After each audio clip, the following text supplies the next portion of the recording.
Welcome to Prince Shorthand House, Progressive Shorthand Monthly, September 2021. Exercise number 1 and 2, 840 words at the rate 80 words per minute. So be ready.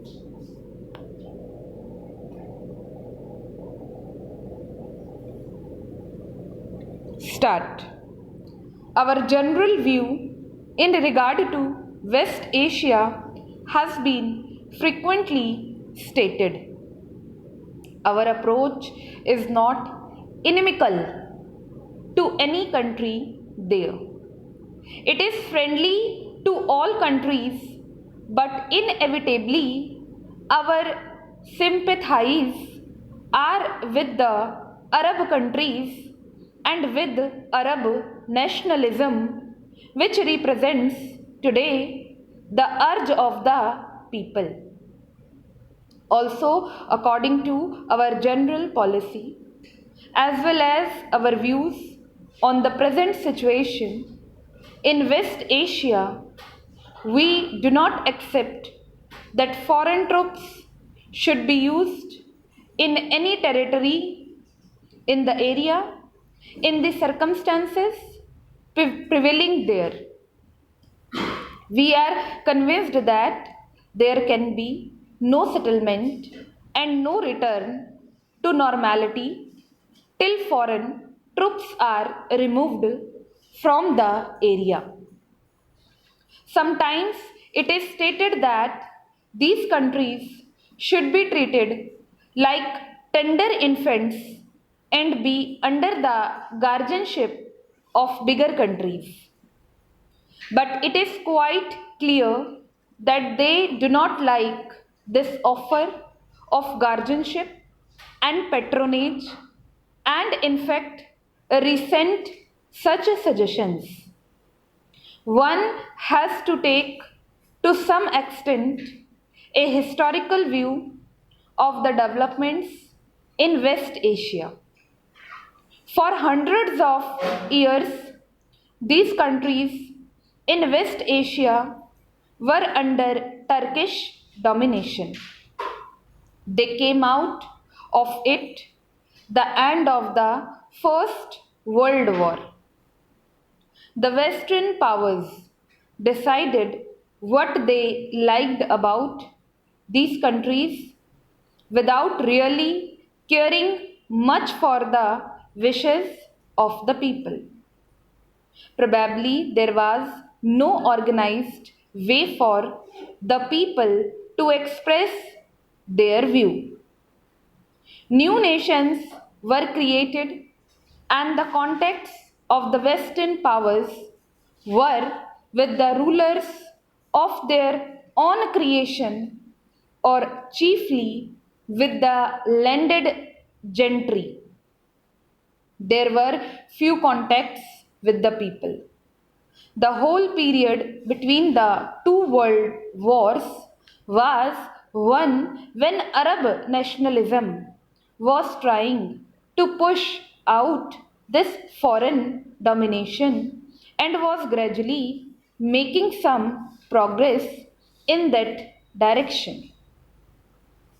Then came the war and the post war period, when much has happened in the various countries of Middle East. The major fact in West Asia is the growth of Arab nationalism in a very powerful, resurgent way. Egypt took the lead in this matter, and under the wise leadership of President Nasser has played a very important part. Nasser, in fact, became the most prominent symbol of Arab nationalism. This fact, which was patent, was neither liked nor appreciated by many powers, and an attempt was made to split the Arab countries. In fact, Arab nationalism This should not be allowed to happen in the interest of global peace. The House may remember the talk about building up the northern tier defense and about the Baghdad Pact. The motives were supposed to be to protect these countries from attack of invasion from the Soviet Union and to give them security and peace. As a matter of fact, the result was quite the contrary. The troubles of these countries only increased because of such an approach. The Arab countries, at any rate, the governments were divided, some in the Baghdad Pact and some outside it. While the government carried on a cold war against each other, the people almost in every Arab country were powerfully affected by this side of Arab nationalism. Thus, in the countries associated with the Baghdad Pact, there was a gap between the government and the people, the looking more and more towards Arab nationalism, and the government looking in another direction and rather ranged against the spirit of Arab nationalism. I believe it surprised even the people in Iraq and Egypt. The surprise was not essentially that it took place, but the speed with which it took place and the complete success which attended it. It showed how utterly divorced from public opinion the government of Iraq was. When the change came, it brought tremendous relief all over Iraq, and the people flocked to the side of the new government.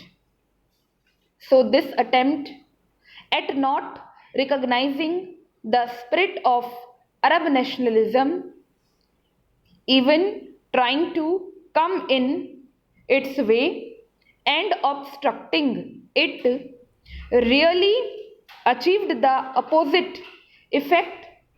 It encouraged nationalism, as such an approach will inevitably do. This has resulted in the Arab nations coming nearer to one another and will no doubt bring about a great deal of cooperation between them. It was said that some kind of an Arab empire was being built up, which was dangerous. I do not know about the future, but I see no empire, much less an Arab empire. The theory of the vacuum is sometimes advanced as if the removal of the influence of some great powers must necessarily be filled in by some other powers. It is an extraordinary appraisal of the situation which does not recognize the effect of Arab nationalism, which has become such a dominant force. We are convinced that any of the problems of West Asia must be based on the recognition of the dominant urge and force of Arab nationalism. Any settlement must have the goodwill, cooperation of the Arab nations. The need of the European countries for oil is patent, but there should be no difficulty in arriving at a friendly arrangement which ensures the supply of oil. Stop.